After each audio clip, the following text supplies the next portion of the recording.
DSP நேயர்களுக்கு வணக்கம். நம்ம சேனலை சப்ஸ்கிரைப் பண்ண அனைவருக்கும் நன்றி. இதுவரை பண்ணாதவங்க உடனே சப்ஸ்கிரைப் பண்ணிடுங்க. இப்போ நம்ம பிரியமானவன் சீரியல் பற்றி பார்ப்போம். இன்றைக்கி எபிசோட் ரொம்ப விறுவிறுப்பாக இருந்துச்சு. ஏற்கனவே நம்ம வீடியோவில் சொல்லியிருந்தோம் சுப்பு கொலைக்கும் ஜம்புவுக்கும் எந்த தொடர்பும் இருக்காதுன்னு. அது அப்படியே உண்மையாயிடுச்சு. பழைய பைப்பை அறுக்க வாங்கிட்டு வந்த ஆக்ஸா பிளேடை ஜம்புவுக்கு தெரியாமல் கண்ணை தள்ளிட்டான். அடுத்து நம்ம வாட்ஸ்அப் வெற்றிவேல், பிரபா மற்றும் இசை 3 பேரும் கண்ணை ஆஃபீஸ்க்கு போகிறாங்க. வீடியோ பற்றி டென்ஷனில் இருந்த கண்ணை ரூமுக்கு 3 பேரும் நுழைய அதிர்ச்சியில் கண்ணை ஆடி போகிறான். கண்ணனை விசாரிக்கத்தான் வந்திருப்பாங்கன்னு நினச்சா அவங்க வந்தது கண்ணனோட கைரேகையை எடுக்கத்தான். வேலை முடிஞ்சது கிளம்பிட்டாங்க.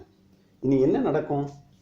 கண்ணை ஆஃபீஸில் கிடைச்ச கைரேகையும் ஆக்ஸா பிளேடில் இருக்கிற கைரேகையும் மேட்ச் பண்ணி பார்க்க போகிறாங்க. அதில் கண்ணை மாட்ட வாய்ப்பு இருக்குது.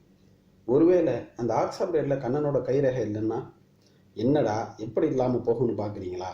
அங்கே தான் நம்ம டைரக்டர் நிற்பார். அதில் ஒரு ட்விஸ்ட் வச்சாலும் ஆச்சரியப்படுறதுக்கு இல்லை. என்ன ட்விஸ்ட் வைக்க முடியும்னு பார்க்குறீங்களா? வாங்க சொல்கிறேன். இன்றைய எபிசோடை நல்லா கவனிச்சிருந்தா உங்களுக்கே தெரியும். அதில் வாட்ஸ்அப் வெற்றிவேல் ஜம்புக்கிட்ட கடையிலேருந்து வாங்கிட்டு வந்த 4 பிளேடு எங்கன்னு கேட்பார். அதை ஜம்பு செக் பண்ணும்போது 2 தான் இருக்கும், 2 மிஸ். அங்கே தான் விஷயமே இருக்குது. மிஸ் ஆன 2 பிளேடில் 1 தான் ஹாஸ்பிட்டலில் கிடைக்கும், இன்னொன்று கிடைக்காது. ஏன்னா கண்ணை பைப்பாக அறுத்த பிளேடை தன் கையோடு எடுத்துகிட்டு போயிடுவான். அப்புறம் இந்த பிளேடை மட்டும் ஏன் விட்டுட்டு போனான்னு பார்க்குறீங்களா? அதை கண்ணை தெரிஞ்சு தவற விட்டுருக்க மாட்டான். பாக்கெட்லேருந்து எடுக்கும்போது இது தவறி விழுந்திருக்கும். அதனால தான் பிளேடில் அவன் கைரேகை இருக்காது.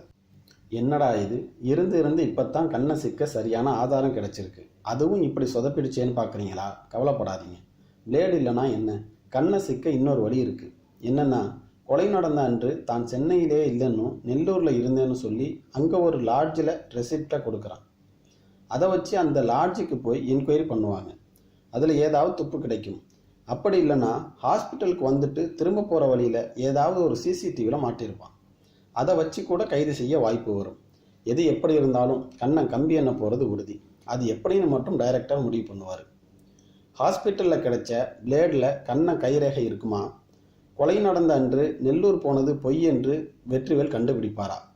ஹாஸ்பிட்டலில் இல்லை லாட்ஜில் இருக்கிற சிசிடிவி மூலம் கண்ணை சிக்குவானா? பொறுத்திருந்து பார்ப்போம்.